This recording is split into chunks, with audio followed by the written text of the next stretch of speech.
18h19, on se retrouve en direct dans Punchline sur Europe 1 et sur CNews. On va faire un point sur les recherches concernant la disparition de la jeune Lina. Vous savez, cette jeune fille de 15 ans qui a disparu samedi tout près de Strasbourg. De nombreux enquêteurs des gendarmes sont à pied d'œuvre. On rejoint sur place nos équipes Augustin Donadieu et Fabrice Elsner. Bonsoir à tous les deux. Aujourd'hui, Augustin, les enquêtes, les recherches se sont concentrées sur 2 plans d'eau. C'est bien cela ? Effectivement, les 2 plans d'eau qui se situent à quelques centaines de mètres de la gare où devait se rendre samedi Lina. C'est ici, effectivement, près de ces 2 plans d'eau que les chiens pisteurs ont perdu sa trace. Il faut savoir que la brigade fluviale de Strasbourg était mobilisée. 7 plongeurs qui viennent de sortir il y a à peu près 30 minutes de cet étang. Donc les fouilles sont maintenant terminées. Pas de communication à ce stade sur d'éventuels objets retrouvés. D'ailleurs, les journalistes étaient tenus à bonne distance pour le bon déroulement des opérations. Cette vérification des étangs, elle rentrait véritablement dans les priorités fixées par la procureure de la République de Saverne hier. Dorénavant, les enquêteurs vont se concentrer sur les vidéosurveillance qui pourraient se trouver sur la départementale qu'a empruntée Lina pour se rendre à la gare. Il faut savoir que les bandes des commerces de la petite commune de Sainte-Blaise-sous-Roche ont déjà été saisies par les enquêteurs. On imagine qu'elles sont en train d'être analysées pour pourquoi pas tenter de distinguer Lina dans l'une des voitures si jamais elle a été enlevée par un ravisseur. Mais à ce stade, aucune piste n'est privilégiée. Ce sont les mots de la procureure, même si la thèse de la fugue à ce stade semble s'écarter peu à peu. C'est en tout cas ce que nous a dit sa mère ce matin. Son profil psychologique était tout à fait normal. Elle ne présentait pas, Lina, 15 ans, de signes inquiétants tant sur le plan professionnel, sentimental que familial. Merci beaucoup Augustin Donadieu, Fabrice Elsner sur place. Vous évoquez la maman de Lina, on va l'écouter. Elle s'est à nouveau exprimée aujourd'hui à votre micro, malgré le désespoir évidemment qui l'étreint. Elle veut continuer à espérer et elle espérait de évidemment retrouver sa fille. On l'écoute. C'est très compliqué. Je vais pas bien, ça c'est une certitude. J'essaye de garder le cap parce que c'est comme ça que je vais pouvoir aider Lina. Parce qu'elle a besoin que moi je sois forte pour pouvoir l'aider elle. Voilà, j'en suis là aujourd'hui. Je me bats, je lâcherai rien. Et ça c'est une certitude, jusqu'au bout. Alors oui, je remercie tous les gens qui sont venus et qui ont été solidaires avec Lina et moi. Tous ces gens qui ont été bienveillants, je les remercie. Ça fait chaud au cœur de voir qu'il y a des tas de bonnes personnes. Voilà, pour le coup, là, il y a de la solidarité. Karim Zerébi, on est glacé évidemment par l'angoisse de cette maman et on ne peut qu'espérer que les recherches avancent et qu'elles permettent de retrouver cette jeune fille. Mais c'est ce à quoi se raccroche la maman. Elle n'a que ça à un moment où nous parlons, puisqu'elle est dans le désespoir le plus total. Sa vie n'a plus de sens et on peut le comprendre. Je pense que tout parent serait dans cette situation.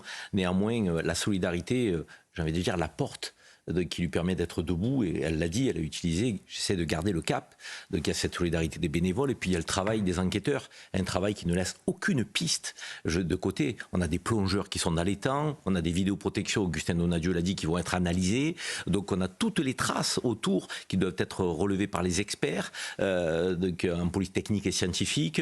Ils font un travail je dirais, de fourmi, les enquêteurs, jusqu'au moment où ils vont peut-être détecter un élément qui les mettra sur une piste. Mais aujourd'hui, le spectre est très large. Et la maman de Lina, elle ne peut, dans son désespoir, que se raccrocher à ça. Donc, au plus le temps passe, à l'évidence, au plus c'est la désespérance qui prendra le pas. Parce que quand on abandonnera telle piste, et puis telle piste, et puis telle piste, si Lina n'a pas été retrouvée, c'est un cauchemar. C'est l'enfer sur terre pour une maman dans cette situation. Rachel Kahn, sur le désespoir de cette maman et peut-être une lueur d'espoir concernant la solidarité, c'est ce qui vous a Oui, moi ce qui me marqué. touche, c'est vrai parce que c'est un drame effroyable, en plus on est dans une inconnue, elle est dans une inconnue, et donc quand elle est dans cette inconnue-là, elle est dans une forme de solitude, et c'est vrai qu'elle le rappelle très bien en disant et en saluant cette solidarité autour d'elle, cette fraternité. Une nouvelle fois autour d'elle, et c'est vrai que ça lui redonne, c'est ce qui transparaît là dans les images, ça lui redonne de l'énergie pour tenir ce cap qu'elle ne veut pas lâcher. Geoffroy Lejeune, c'est évidemment une douleur insondable et qu'on ne peut pas même imaginer nous autres.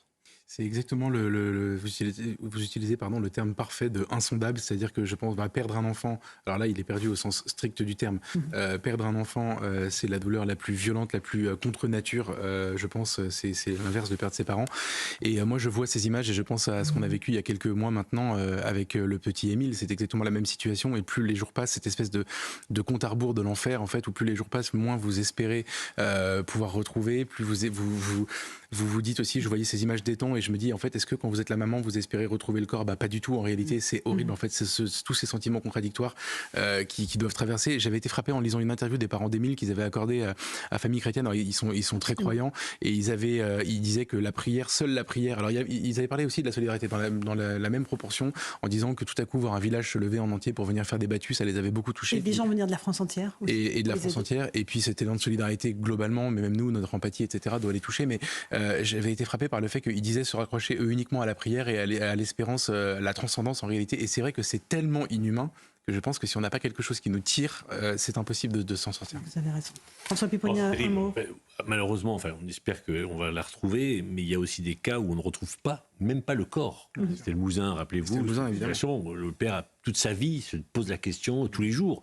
Mais qu'est-ce qu'elle est devenue? Où est-ce qu'elle est, etc.